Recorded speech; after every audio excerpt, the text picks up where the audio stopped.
FoxSports.com's Inside Edge is presented by Citi.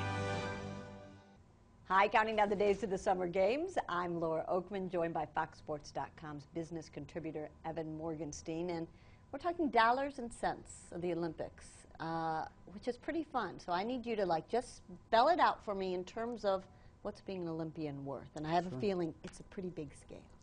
It is. Just making the Olympic team is actually not worth much of anything. As tough as it is to be an Olympian, you don't start earning unless you win medals. I mean, that is the criteria set by being a U.S. Olympic athlete. Difference between gold and bronze would be?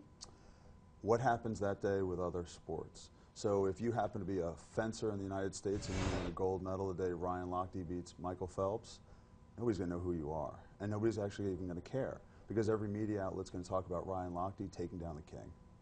So we talk about an athlete, most athletes, every 4 years. But for the athletes who are trying to do this full time, is it lucrative enough that you can quit your daytime gig, your full-time gig, and make this really into a profession? I've often said that what I should do as a sports agent is I should probably ask President Obama for a TARP loan for most of my clients, because it's so hard for them to get paid in those non-Olympic years. There are ways to make funding, endemic things like camps and clinics, appearances. If you have a personality, you can speak. If you have a story, companies want to hear it. But for the lesser-known athletes, it's a struggle.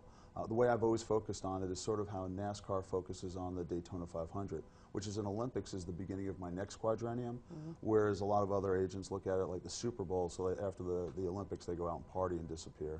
So what's the first piece of advice when a young kid, and you're getting 15-year-olds when they first come to you for these young 16, 17 young Olympians, the best piece of advice that you try to instill in those young brains is what? Well, first and foremost, the problem in the Olympic movement now is that the governing bodies for all these sports are way too powerful. They are literally dictating what athletes are doing. So if you look at a sport like gymnastics, you have all these young girls that turn pro. Look, that's great. I signed Nastia when she was 16, but the truth is Nastia is a whole different person. She was at a level that she should go pro. There was nothing left for her to do as an amateur. I worry about a lot of these young gymnastics girls who are getting opportunities for the post-Olympic Kellogg's Tour and things like that. It's exciting that they get to do this. But can you take whatever they're getting, and I don't know what they're getting, but whatever they're getting financially, and compare it to going to 4 years at Stanford?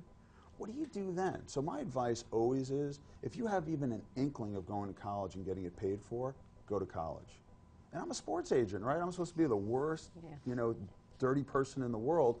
And I always try and tell people, go with the thing that matters to you most. I can't imagine a 16-year-old wakes up every day and they just want to be rich. I don't believe it. I don't buy it. I think that's the parents pushing them. So what I do first and foremost is I look at the parents, and if I think the parents are dirty, they're too into the money, the fame, they want to be out there in front of the cameras, I'll never sign that athlete.